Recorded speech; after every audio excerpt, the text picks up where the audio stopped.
RMS-U-20 was a German Type U-19 U-boat built for service in the Imperial German Navy. She was launched on 18 December 1912 and commissioned on 5 August 1913.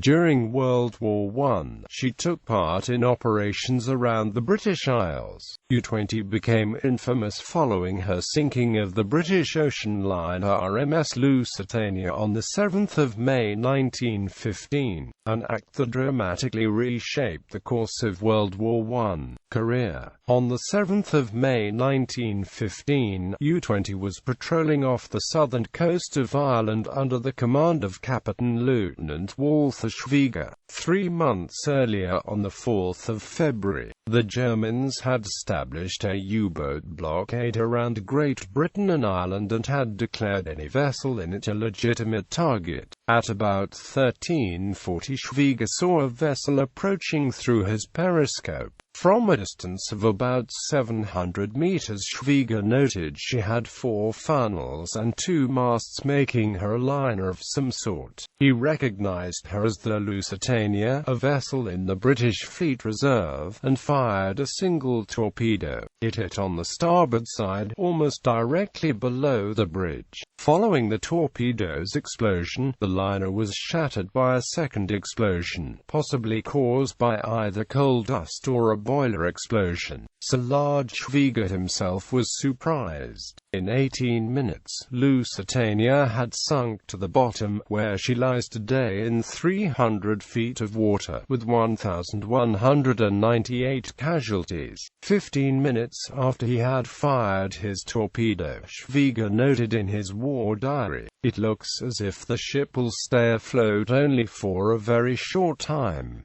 Dive to 25 meters and leave the area seawards. I couldn't have fired another torpedo into this mass of humans desperately trying to save themselves." There was at the time and remains now a great controversy about the sinking, over whether Lusitania was smuggling contraband war material to England and over the number of torpedoes Schwieger fired before he got back to the docks at Wilhelmshaven for refueling and resupply. The United States had formally protested to Berlin against the brutality of his action. Kaiser Wilhelm II wrote in the margins of the American note, "Utterly impertinent, outrageous, and this is the most insolent thing in tone and bearing that I have had to read since the Japanese note last August." Nevertheless, to keep America out of the war, in June the Kaiser was compelled to rescind unrestricted submarine warfare and require all passenger liners be left unmolested. On 4 September 1915, Schwieger was back at sea with U-20, 85 nautical miles off the Fastnet Rock in the South Irish Sea. This rock held one of the key navigational markers in the Western Ocean, the Fastnet Lighthouse,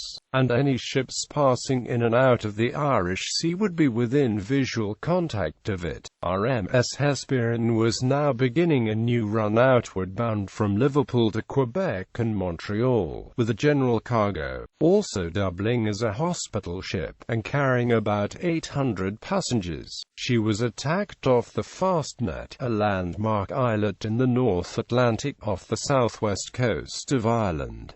The History of the Great War. The Merchant Navy, Volume 2, by Hood, reads, "Only a few days before, Count Bernstorff, the German ambassador, had assured the United States government that passenger liners will not be sunk without warning and without ensuring the safety of the non-combatants aboard, providing that the liners do not try to escape or offer resistance." Quote, This time Schwieger was received with official disgust upon his return to Wilhelmshaven. Ordered to report to Berlin to explain himself, he was required to apologize for having sunk another passenger liner in defiance of a direct order not to do so again. He complained about his treatment in Berlin thereafter. After his death in 1917, Schwieger was forgiven in Berlin. He received Germany's highest decoration, the Paula Merit, having sunk 190,000 tons of shipping.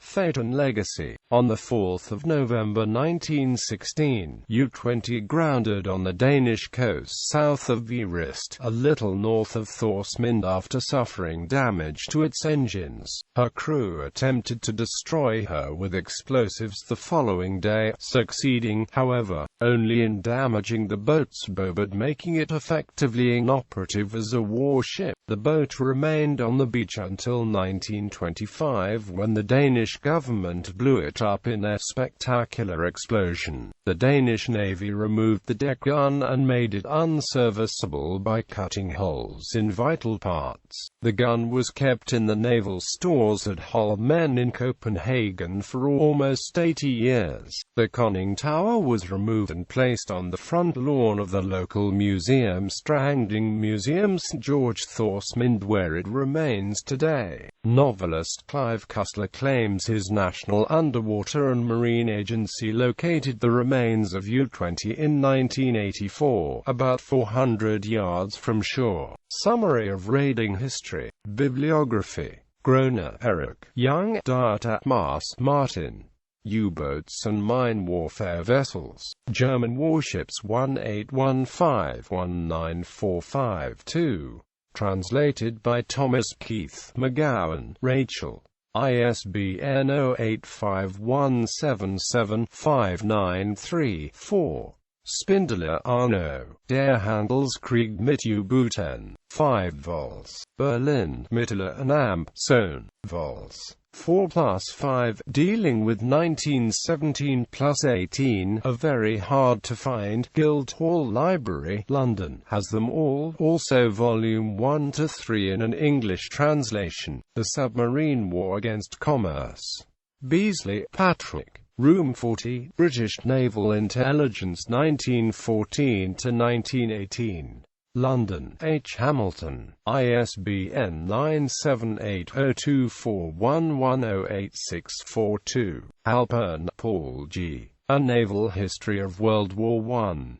New York, Routledge, ISBN 9781857284980. Roessler, Eberhard. Die Unterseeboote der Kaiserlichen Marine. Bonn, Bernard and Amp. Grafer. ISBN 978-376375967. Schroeder, Wickham. Die U-Boot des Kaisers. Bonn, Bernard and Amp. Grafer. ISBN 978-37637623554. Curver, Hans Wickham. Room 40, German Naval Warfare 1914-1918. Volume 1, The Fleet in Action. Steinbach, Lis Rionisch. ISBN 978-390243376-3. Curver, Hans Wickham. Room 40, German Naval Warfare 1914-1918.